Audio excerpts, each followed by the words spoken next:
সম্পাদক মিচিং ৰাগমন নমস্কাৰ অসমবাসীলৈ আৰু আমি সমূহ বিশ্ববাসীলৈ ভাৰতবাসীলৈ আমি এনেগৰাকী আজি বিশিষ্ট লেখক মিচিং সাহিত্য সভা মিচিং আগম কেলঙৰ প্ৰাক্তন উপসভাপতি আৰু আমাৰ সকলোৰে চিনাকি কবি নিবন্ধকাৰ প্ৰবন্ধকাৰ তেখেত পৰিচয় আমি শেষ কৰিব নোৱাৰিম ছাৰ তেখেত আমাৰ অতীতৰ যোৰহাট ডিষ্ট্ৰিক্ট এতিয়া বৰ্তমান মাজুলী সুযোগ্য সন্তান তেখেত কৰ্মসূত্ৰে এজন অভিযন্তা তেখেত এতিয়া অসম চৰকাৰৰ অভিযন্তা অধীক্ষক হিচাপে কৰ্মৰত আমি ছাৰক আমাৰ আসাম তাত অনুষ্ঠানৰ আজি বাৰ্তালাপ অনুষ্ঠানত স্বাগতম জনাইছোঁ নমস্কাৰ নমস্কাৰ কুমৰুক চিনো আমি বিশেষকৈ আসাম তাত মানে হ'ল আমাৰ ফিউজন আচ্ছা গতিকে আমি হয়তো ইংলিছো হ'ব পাৰে অসমীয়াও হ'ব পাৰে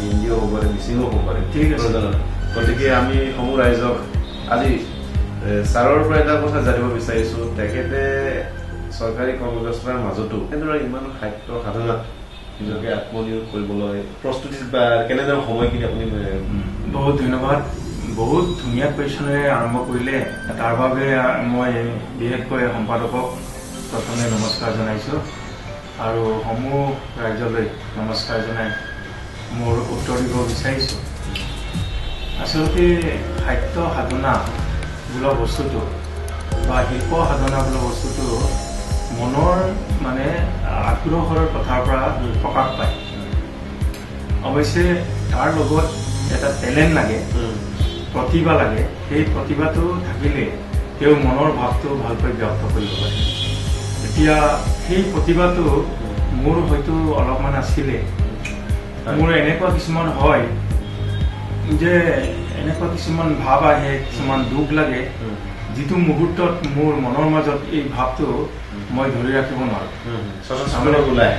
প্ৰকাশ কৰিবলৈ মন যায় গতিকে মোৰ স্বতঃস্ফূৰ্তভাৱে সৃষ্টিটো আৰম্ভ হৈ যায় আৰু কেতিয়াবা সময় থাককে বা নাথাকক মই বাটত গৈ থাকোঁতেও কিবা এটা যদি মোৰ ভাৱ আহি যায় মই তেতিয়াহ'লে মোৰ পকেট ডায়েৰী উলিয়াই পেলাই লিখি ৰাখোঁ আৰু সেই যিখিনি যি কেহাৰী বাক্য মই লিখিলোঁ সেইটোকে মই যেতিয়া সময় পাওঁগৈ তেতিয়া মানে এনালাইজ কৰোঁ সেইখিনি এনালাইজ কৰাৰ পিছত এটা প্ৰবন্ধ হয় নতুবা এটা কবিতা সৃষ্টি হয় গতিকে মোৰ মানে সাহিত্য সাধনাটো তেনেকুৱা তাৰমানে আৰু কোনোবা কয় যে তেওঁৰ মানে সাধনা কৰিবলৈ সময় নাই বা সেইবিলাক লিখিবলৈ সময় নাই কিন্তু মোৰ ক্ষেত্ৰত মই সেইটো কেতিয়াও ফিল কৰা নাই মই সময় নোহোৱা স্বত্তেও বাটত গৈ থাকোঁতেও মানে কবিতা লিখিছোঁ তেনেকৈ মই বকলিয়াত মানে লেটেষ্ট উদাহৰণটো দিছোঁ বকলিয়াত যেতিয়া এক্সিকিউটিভ ইঞ্জিনিয়াৰ হৈ আছিল তেতিয়া মই ডিফুলৈ গৈ আছিলোঁ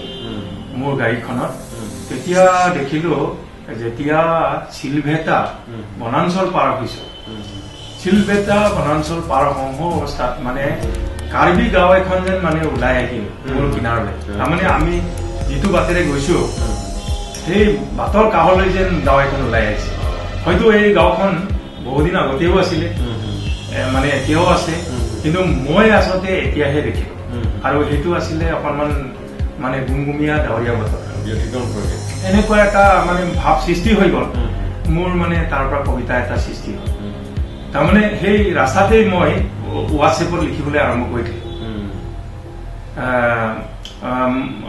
মৰমৰ কাৰ্বি পাহাৰ নহয় জানো তেনেকুৱা এটা কবিতা সেই কবিতাটো মই বৰ এটা ভাল বুলিও ভবা নাছিলোঁ কিন্তু মই যেতিয়া প্ৰান্তিকলৈ পঠিয়ালোঁ প্ৰান্তিকে তাক আদৰ কৰিছে প্ৰান্তিকে তাক প্ৰকাশ কৰি পেলালে গতিকে মই তাৰ পৰাই অনুমান কৰিলোঁ মই যিখিনি সৃষ্টি কৰোঁ সেইখিনিৰে কিবা এটা মূল্য আছে সেইটোৰ কাৰণে সেইটোৱে আদৰ পালে আৰু প্ৰকাশ পালে গতিকে I am proud of it ধন্যবাদ ছাৰ আৰু এটা কথা জানিব বিচাৰিছোঁ আপুনি এতিয়ালৈকে কিমানখন সাহিত্য সাধনা কৰিলে যে আমাৰ অসমবাসী বা অসমীয়া সমাজক আপুনি উপহাৰ হিচাপে দিছে আপোনাৰ গল্প কবিতা বা প্ৰবন্ধ যিখিনি আছে অসমীয়া হওক মিচিং হওক ইংৰাজী হওক আপুনি নিজৰ ভাষাৰে ক'লে ভাল হ'ব আচ্ছা মই নিজৰ ভাষাৰে কৈছোঁ আমি মানে সৰুতে মিচিং কৰি পেলাই ডাঙৰ হৈছিলোঁ এতিয়া আকৌ অসমীয়া সমাজত থাকি বৃহত্তৰ অসমীয়া সমাজৰ মাজত মই অসমীয়াটোকে প্ৰাধান্য দিওঁ আৰু মই সাহিত্য সাধনাও অৱশ্যে মোৰ মাতৃভাষা মিচিঙত কৰোঁ আৰু ছেকেণ্ড মাতৃভাষা আমাৰ অসমীয়াত কৰোঁ। এতিয়া সেইমতে মই অসমীয়াত যিমান লিখিছোঁ মিচিঙত তেনেকৈ সমানে লিখিছোঁ। মই সমানে সমান্তৰালকৈ এতিয়া মোৰ প্ৰথম কবিতা পুথি আছিলে 1992ত মহতম বুলি মিচিং কবিতা পুথি। তাৰপিছতে 2003ত এলাম বুলি এখন প্ৰকাশ পাইছে। তাৰপিছত এতিয়াও বহুতখিনি কবিতা হোৱাটছএপত লিখা আছে যিখিনি মানে এতিয়া কম্পাইল কৰি কিতাপ এখন বনাবলৈ বাকী আছে। তাৰপিছত মই অসমীয়া কাব্য সাহিত্য 1984 চনৰ পৰাই চৰ্চা কৰিছোঁ ভালকৈ। তাৰ আগতেও চৰ্চা কৰিলেও মই এটা প্ৰতিষ্ঠা পোৱা নাছিলোঁ। কিন্তু যেতিয়া ইঞ্জিনিয়াৰিং কলেজত পঢ়ি আছিলোঁ 1984 চনত মোৰ প্ৰথম কবিতা হাতীপতি প্ৰকাশ পাইছিলে প্ৰান্তিকত। প্ৰান্তিকটো এনেকুৱা এটা মানে আদৰণীয় বস্তু, এনেকুৱা এটা অগ্ৰণী মানে অসমৰ পহেকীয়া বা আলোচনী, তাৰমানে যিখনত প্ৰকাশ হলে মানে ভাল ৰাইটাৰৰ এটা স্বীকৃতি পোৱা যায়। কবিতা লিখাৰ বহুত মন আছিলে, গতিকে মই মানে প্ৰান্তিকলৈ হাতীপতি পঠিওৱাৰ পিছত 4টা কবিতা একেলগে প্ৰকাশ কৰিছে। তাৰে প্ৰথমটোৱে আছিলে হাতীপতি। তাৰমানে মই তাৰ পৰা অকণমান নিজকে প্ৰতিষ্ঠা লাভ কৰি বুলি মানে আত্মবিশ্বাস এটা এনকাৰেজমেণ্ট এটা পালোঁ বা আত্মবিশ্বাস এটা আহিলে। মানে সেইবিলাক লিখি তেনেকে গৈ বিভিন্ন কাকতি পত্ৰই মোৰ কবিতা প্ৰকাশ পাইছে। আমাৰ অসমত 2005 চনত সময় বুলি কবিতা এটা প্ৰকাশ পাইছে। সেই কবিতাটো মানে মই যিমান মানে এটা বিশ্বাসত লিখিছিলোঁ, বৰ এটা ভাল হয়নি নহয়, কিন্তু সম্পাদকে তাক আদৰ কৰি পেলাই এনেকুৱা এটা স্থান দিলে। তাৰমানে 4টা কবিতা প্ৰকাশ কৰিছে, তাৰে প্ৰথমটোৱে মোৰ। গতিকে তেনেকে মানে অসমৰ যিমানখিনি পেপাৰ মানে এদিনীয়া সংবাদৰ বাদে অন্য যিমানখিনি মানে প্ৰমিনেণ্ট পেপাৰ চলি আছে চবতে মোৰ লিখা প্ৰকাশ পাইছে। বিশেষকৈ মানে মই কবিতাৰে আৰম্ভ কৰিছিলোঁ, কিন্তু প্ৰবন্ধ পাতি মোৰ বেছি প্ৰকাশ পাইছে। এতিয়া মোৰ প্ৰকাশিত প্ৰথম কবিতা পুথি মানে মোৰ প্ৰথম কবিতা প্ৰান্তিকত প্ৰকাশ পোৱা হাতীপতিৰে নামাকৰণ কৰিছোঁ। তাৰপিছতে ক্ৰান্তিলগ্ন প্ৰকাশ পালে। ক্ৰান্তিলগ্নৰ 2টা ইছ্যু, 2টা সংস্কৰণ, প্ৰথম সংস্কৰণ আৰু দ্বিতীয়। তাৰপিছত মানে তাই এটা ৰঙা আপেল এনেকে তৃতীয় কবিতা পুথি প্ৰকাশ পাইছে অসমীয়াত। কবিতা পুথিখন শুনি ভাল লাগে, তাই এটা ৰঙা আপেলখন। তাৰমানে এটা দৰ্শন আছে নিশ্চয় দৰ্শন আছে, বস্তুনিষ্ঠ প্ৰতিকধৰ্মী। যদিও প্ৰতিকধৰ্মী মানুহ নামটো শুনাৰ লগে লগে কিবা এটা মেছেজ পায়, মেছেজ অলপ আধুনিক ধৰণে নামাকৰণ কৰা হৈছে। আৰু সেইটো প্ৰেমৰ কবিতা তাত আছে। নিশ্চয় নিশ্চয়। এতিয়া পুৰুষতান্ত্ৰিক সমাজত নাৰীৰ প্ৰতি যিটো দৃষ্টিভংগী সেইখিনি প্ৰকাশ কৰা সেইখিনি বুজি পালো। সেই তাই এটা ৰঙা আপেলটোৱেই নিজে এটা তেনেকুৱা কবিতা। তাৰপিছত ক্ৰান্তিলগ্নটো আছিলে আপোনাৰ অসম আন্দোলনৰ সময়ত। তাৰমানে আমি আন্দোলন কৰিছিলোঁ আৰু আমাৰ অসমৰ জনসাধাৰণে আন্দোলন কৰি এটা একৰ্ড হৈছিলে মানে ভাৰত চৰকাৰৰ লগত। সেইটো যিটো কোৱা হয় অসম চুক্তি, নহয় জানো? গতিকে এই অসম চুক্তি হোৱালৈকে যিমানখিনি কবিতা লিখা হৈছিলে ক্ৰান্তিলগ্নত সেইখিনি কবিতা আছে। এই প্ৰসংগত আপোনাৰ কথা এটা মই দিব বিচাৰিছোঁ, মানে অসম চুক্তি যিটো আসামীকৰণৰ ওপৰত আপোনাৰ এতিয়া যিটো ছাজেশ্যন বিচাৰিছে, এতিয়া যিটো কমিটিয়ে সেই ওপৰত আপুনি কি ক'ব বিচাৰিছে 6 নম্বৰ দফাৰ কাৰণে? 6 নম্বৰ দফাৰ কাৰণে যিখিনি তাত লিখা আছে সেইমতে যদি আমাৰ মানে NRCও হয়, আমি সেইটো বেছি অগ্ৰাধিকাৰ দিওঁ, মানে সেইটো বেছি ভাল বুলি কওঁ। আৰু তাৰ এগেইনষ্টে গ'লে আমাৰো অলপ দুখ লাগিব, যিহেতু মই অসম আন্দোলনৰ এক প্ৰকাৰ মানে ভাল এজন ছাপৰ্টাৰ আছিলোঁ, ভাল এজন লিডাৰো আছিলোঁ। মই মাজুলীত এতিয়া মানে আমাৰ এই যে লষ্ট ইয়েৰ যে 1982 হ'ল, তাৰমানে মই ইঞ্জিনিয়াৰিঙত এডমিশ্যন লৈ পেলাই ক্লাছ নকৰাকে মানে মাজুলীত আছিলোগৈ মোৰ নিজৰ বৰকমা গাঁৱত। তেতিয়া জেনেৰাইমুখত আমি হদল বলে ঘূৰিলোঁ আৰু মিটিং চিটিং পাতোঁ। তাতে আকৌ মই তাৰমানে ইঞ্জিনিয়াৰিঙত এডমিশ্যন লোৱাৰ আগতে ছায়েন্সত যদিও PDC পাছ কৰিলোঁ JB ৰ পৰা 78ত, কিন্তু মোক পঢ়োৱা মানুহ নাছিল কাৰণে মই ছায়েন্স নপঢ়ি আৰ্টছত পঢ়ি আছিলোঁ জেনেৰেল কলেজত। তেতিয়া জেনেৰেল কলেজৰ সাধাৰণ সম্পাদকো হৈ গৈছিলোঁ। সেই অনুপাতে মোৰ এটা ইমেজ প্ৰতিষ্ঠা হ'ল। গতিকে যেতিয়া মাজুলীত মানে গোটেই সদৌ অসমৰ লগত অসম আন্দোলনটো মানে হেৰি কৰি গ'ল, বিস্তৃত হৈ গ'ল, তেতিয়া তাত আন্দোলন আগুৱাই নিবৰ কাৰণে মানে উজনি মাজুলী ছাত্ৰ সন্থা, উজনি মাজুলী গণসংগ্ৰাম পৰিষদ গঠন কৰা হৈছিলে। সেই মানে ছাত্ৰ সন্থা আৰু গণসংগ্ৰাম পৰিষদৰ মই মানে হেৰি আছিলোঁ, সাধাৰণ সম্পাদক আছিলোঁ। গতিকে তাত ডাঙৰ এটা সমাৰোহ পতা হৈছিলে। সেই সমাৰোহত আমাৰ ভুৱন ঠাকুৰহঁত আহিছিলে, ৰাওনাপাৰৰ হেডমাষ্টাৰ, ৰাওনাপাৰত হায়াৰ ছেকেণ্ডেৰী আছিলে, তেখেত আহিছিলে। তাৰপিছত আকৌ মানে মাজুলী গণসংগ্ৰাম পৰিষদৰ নেতা আহিছিলে, তাৰপিছত মাজুলী আছুৰ নেতাবিলাক আহিছিলে। গতিকে আমি তাত মানে কৃতকাৰ্যতা সম্পন্ন এটা গণসমাৰোহ পাতিলোঁ, যিটো নেকি ইম্পেক্টটো গোটেই অসমতে হৈছে। কিন্তু ছাৰ এটা কথা আছে, মানে অসম চুক্তিৰ ফলত এতিয়া আমাৰ চুইচাইড কৰালৈকে হৈছে NRC ক্ষেত্ৰত।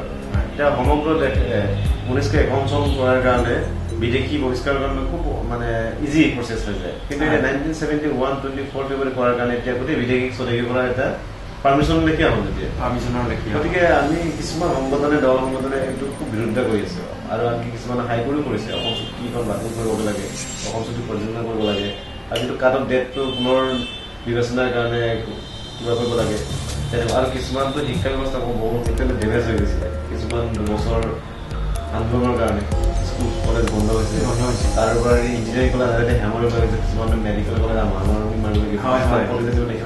বহুতে অসমৰ পৰা গুচি গৈ মানে অন্যতো মানে এডমিশ্যন লৈ পঢ়িছিল। সেইকাৰণে কিছুমান এটা অভিশপ্ত আন্দোলনৰ এটা সাক্ষী বুলি কিছুমান ক'ব খোজে। অভিশপ্ত আন্দোলন হ'ব নোৱাৰে, মানে চবৰে পজিটিভ আৰু নেগেটিভ দিশ থাকে, আৰু চবৰে এডভান্টেজ ডিছএডভান্টেজ আৰু মানে ক্ৰেডিট ডিছক্ৰেডিট সকলো বস্তুৰে আছে বা সকলো কথাৰে আছে। তাৰে ক্ৰেডিটটো অগ্ৰাধিকাৰ দিব লাগে, এডভান্টেজটো অগ্ৰাধিকাৰ দিব লাগে। গতিকে যি দেখিছে ডিছএডভান্টেজে হ'ল। এতিয়া বিদেশী, এতিয়া বাংলাদেশী হওক, নেপালী হওক, সকলোতো 1951 হলেতো বহিষ্কাৰ কৰিব লাগিছিলে, কিন্তু নকৰিলে। আমি বৰপে পৰাদিগীয়া হ'ল। এতিয়া 1951টো আধাৰ কৰা নাই যেতিয়া, নহয় জানো? এতিয়াতো 71টো আধাৰ কৰিছে। গতিকে 71লৈকে যিবিলাক সোমাই গৈছে এইটো বিদেশী নহয় আৰু মোৰ মতে। হ'ব পাৰে, কিন্তু সকলোৰে মনৰ কামনা নিশ্চয় পূৰণ নহ'ব, নহয় জানো? ঠিক আছে ছাৰ, তাৰ পৰা আমি অলপ আঁতৰি আহি আপোনাৰ মোৰ সাহিত্যলৈ আকৌ আহিছো, আপোনাৰ হাতীপতি, ক্ৰান্তিলগ্ন আৰু তাই এটা হয়। এতিয়া মোৰ প্ৰবন্ধ পাতি বহুতখিনি প্ৰকাশ পাইছে, সেইখিনি ইয়াত কৈ শেষ কৰিব পৰা যাব জানো? যিখিনি কিতাপ আকাৰত প্ৰকাশ পাইছে প্ৰবন্ধ পাতি মানে অসমৰ এই যে মানে বাতৰি কাকত আলোচনী বিলাকত প্ৰকাশ পাইছে, সেইখিনিকে কম্পাইল কৰি মই এতিয়া অসমীয়াটোকে প্ৰথমে কৈ লওঁ। মানে এতিয়া মনত নপৰে নহয় পটককে। মোৰ 2017ত মোৰ এখন উপন্যাস প্ৰকাশ পাইছে, সেইটো হ'ল নামটো ঈশ্বৰৰ অস্তিত্ব। ঈশ্বৰৰ অস্তিত্বটো হ'ল নায়কৰ জীৱন সংগ্ৰামৰ কাহিনী। তেওঁৰ এই জীৱনৰ মাজেদি তেওঁ ঈশ্বৰৰ অস্তিত্ব উপলব্ধি কৰিছিল। গতিকে তাৰ নামাকৰণটো বহুতে শুনি অৱশ্যে অন্ধবিশ্বাস বুলি ভাবে দেই, যে ঈশ্বৰৰ ওপৰত লিখা বুলি। একচুৱেলি ঈশ্বৰৰ ওপৰত লিখা নহয়, সেইটো এখন মানে আধুনিক মানে সামাজিক উপন্যাস, গৱেষণাধৰ্মী। আৰু যিখিনি তাত কথা উপস্থাপন কৰা হৈছে, ঈশ্বৰক তাৰমানে বিজ্ঞানসন্মত ৰূপতহে তুলি ধৰা হৈছে। তাৰমানে ঈশ্বৰে আমাক মানে ডাইৰেক্ট সহায় নকৰে, আমি ঈশ্বৰক দেখা নাপাওঁ, কিন্তু ঈশ্বৰে বহন কৰে। তাৰমানে নায়কৰ জীৱনত তাৰমানে নায়কে পঢ়া শুনা কৰিবৰ কাৰণে মানে সমৰ্থন কৰা বা তেওঁক প্ৰতিপালন কৰা অভিভাৱক নাছিলে। সেই সময়টোত যিটো সময়ত নায়কৰ মানে বিপদ হৈছে, সেই সময়টোত তাৰমানে তেওঁ ভগৱানৰ অস্তিত্ব অনুভৱ কৰিছে, যে ভগৱানে বহন কৰে। তেওঁ কিবা বিপদত পৰিলে মানে ভগৱানে ৰক্ষা কৰিব পৰাকে, তাৰমানে কিবা এটা যেন তেওঁক মানে কিবা টকা পইচাও দিয়ে। তেনেকুৱা এটা অস্তিত্ব তেওঁ তাত লাভ কৰিছে। আৰু আচ্ছা, তাৰ নেক্সটত প্ৰকাশ পাইছে এই ঈশ্বৰৰ অস্তিত্বটো প্ৰকাশ কৰিছে আমাৰ হেৰিয়ে দেই, বাণী প্ৰকাশ, গুৱাহাটীৰ বাণী প্ৰকাশ। আৰু ক্ৰান্তিলগ্ন তাই এটা ৰঙা আপেল, সেইটো বাণী প্ৰকাশে প্ৰকাশ কৰিছে। এতিয়া তাৰ পিছতে এটা অসমীয়া গৱেষণা ধৰ্মী প্ৰবন্ধৰ এটা সংকলন মোৰ ওলাইছে, সেইটো মিচিং আত্মীয়পে, তাৰমানে মিচিং লেখক গোষ্ঠী, সেইটোৱে প্ৰকাশ কৰিছে। নামটো হ'ল মিচিং ভাষা আৰু সাহিত্য। সেই কিতাপখন হয়তো মানে গুৱাহাটীত আছে, আমাৰ বহুতে পাইছে দেই। আৰু তাৰপিছতে এই লেটেষ্ট মোৰ এখন প্ৰবন্ধ, তাৰমানে কেইবাটাও প্ৰবন্ধ পুথি মোৰ মানে প্ৰিণ্টিং প্ৰেছত মানে কম্পিউটাৰত সোমাই আছে, মানে 4খনমান গ্ৰন্থ এতিয়ালৈকে ওলাবলৈ বাকী, টু বি পাব্লিছ। কিন্তু তাৰ মানে ৰবা, মানে অসমীয়া গ্ৰন্থ এই যে ঐতিহ্যৰ সমাহাৰ, ঐতিহ্যৰ সমাহাৰ বুলি এখন কিতাপ পাব্লিছ হৈছে। সেই তাৰ পাব্লিছাৰ পতকে ওলাই অহাৰ কাৰণে মই সেইখিনি বেছি অগ্ৰাধিকাৰ দিলো। সেইখন মই বকলিয়াত যে এক্সিকিউটিভ ইঞ্জিনিয়াৰ হৈ আছিলো, বকলিয়া PWD ডিভিজনত, তাৰে মোৰ SDO জনে মোৰ কথাবিলাক ভাল পায়, মোৰ লিখা মেলা ভাল পায়, তেওঁ বহুত মানে আন্তৰিকতাৰে প্ৰকাশ কৰিছে এই কিতাপখন, ঐতিহ্যৰ সমাহাৰ। তেওঁৰ নামটো হ'ল ৰাজেন ইংনে, তেওঁ বকলিয়া চাব ডিভিজনৰ SDO, মানে আজিকালি এছিষ্টেণ্ট এক্সিকিউটিভ ইঞ্জিনিয়াৰ বুলি কয়। আচ্ছা, নেক্সট মানে এতিয়া কথাটো হ'ল এই যে মোৰ মিচিং মানে প্ৰবন্ধ কিতাপ এতিয়ালৈকে উলিওৱা নাই। তাৰ বদলি মোৰ মানে পেপাৰ আলোচনী বহুতখিনি আছে। আৰু এই যে তৰুণ চন্দ্ৰ পামেগামৰ ওপৰত তাৰমানে হেৰি কৰা, এই তেওঁৰ জীৱন আলেখৰ ওপৰত ভিত্তি কৰি প্ৰকাশ কৰা মানে 3খন মানে আলোচনী আছে, আলোচনী টাইপৰ মানে পুথি আছে। এখনৰ নাম আছিলে মানে তৰুণ চন্দ্ৰ পামেগাম বুলি, কি তেওঁৰ মানে জীৱন আদৰ্শৰ মূল্যাঙ্কন। আৰু পিছৰখন আছিলে সুসাহিত্যিক তৰুণ চন্দ্ৰ পামেগাম। তাৰ পিছৰখন আছিলে হেৰি মানে সমন্বয়। এতিয়া তৰুণ চন্দ্ৰ পামেগামৰ বিষয় লৈ মই 2005 চনৰ পৰা মানে আমাৰ এই যে অসমীয়া পেপাৰবিলাকত এনেকুৱাকে লিখিবলৈ আৰম্ভ কৰিলো, তাৰ আগতে তৰুণ চন্দ্ৰ পামেগামক কোনেও ভালকে জনা নাছিল। এতিয়া মই বছৰে বছৰে তেওঁৰ বিষয়ে লিখি দেখি পেলাই বহুখিনি মানুহৰ দৃষ্টি আকৰ্ষণ হ'ল, আৰু এতিয়া হয়তো মই তৰুণ চন্দ্ৰ পামেগামক ভালকে প্ৰতিষ্ঠা কৰি দিছো অসমৰ সাহিত্য সমাজত। আৰু এটা প্ৰতিষ্ঠা তেওঁক দিছো আমাৰ মিচিং সমাজত। আমাৰ মিচিং সমাজত বহুজনে ভালকৈ তৰুণ চন্দ্ৰ পামেগামক জনা নাছিলে, যদিও নামটো শুনিছে। কিন্তু মই এনেকুৱাকে যোৰহাটত থাকি তৰুণ চন্দ্ৰ পামেগামৰ মৃত্যুবাৰ্ষিকী মানে বছৰে বছৰে উদযাপন কৰালো। তাত তাৰমানে আমাৰ মিচিং আগম কাবাঙৰ তাৰমানে জিলা সমন্বয়ৰক্ষী সমিতি এটা আছে, তাৰমানে 10খন বাকীয়া আগম কাবাং আছে, তাৰ ওপৰত মানে মিচিং আগম কাবাং যোৰহাট জিলা সমন্বয়ৰক্ষী সমিতিৰ মই সম্পাদক আছিলো।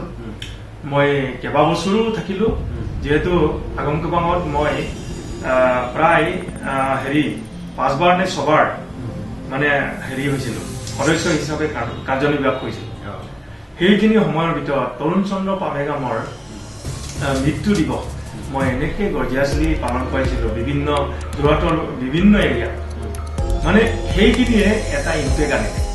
আৰু মই যে মিচিং আগম কাবাঙৰ সদস্য হৈ থাকি মিচিং আগম কাবাঙৰ মিটিংবিলাকত মানে তৰুণ চন্দ্ৰ পামেগামৰ কথাটো কওঁ, সেইটোৱে আমাৰ মানুহবিলাকৰ মানে দৃষ্টিগোচৰ হয়, তাৰমানে আমাৰ মানুহবিলাকৰ মানে সেই দৃষ্টি আকৰ্ষণ কৰে। গতিকে আমাৰ চেণ্ট্ৰেল কমিটিৰ ফালৰ পৰা এটা ডিচিশ্যন লোৱা হ'ল, আৰু সেই ডিচিশ্যন মতে আমি প্ৰথমে তৰুণ চন্দ্ৰ পামেগামৰ মৃত্যু দিৱস মানে উদযাপন কৰিছিলো হাৰমতি, লখিমপুৰৰ হাৰমতি, আমাৰ আগম কাবাঙৰ হৈ কেন্দ্ৰীয়ভাৱে।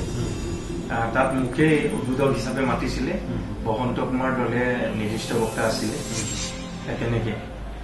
গতিকে তৰুণ চন্দ্ৰ পামেগামৰ বিষয়ে মই মানে যিখিনি কৰিব লাগে মোৰ নিজৰ দায়িত্ব বুলি ভাবি পেলাই তেওঁ যে আমাৰ মিচিং সমাজৰ প্ৰথম আদি কবি বা আদি লেখক তাক প্ৰতিষ্ঠা কৰিবৰ কাৰণে মই যিটো যত্ন কৰিলোঁ এতিয়া তাৰ বহুখিনি ফলগতি আছে। ধন্যবাদ, বহুত ধন্যবাদ। আমাৰ জীৱন একো নাই, আমাৰ আচলতে বহুত ঠাইত যিখিনি পাইছোঁ সেইখিনি আমি লৈ আহিছোঁ, আপোনালোকে শুনিছোঁ। বহুত ধন্যবাদ। নহয় জানো ইয়াতকৈ ডাঙৰ সম্পত্তি জীৱনত কাৰো নাই, হয় নাই? বিদ্যা নাম নৰেশ্বৰ ৰূপম অধিকম, নহয় জানো?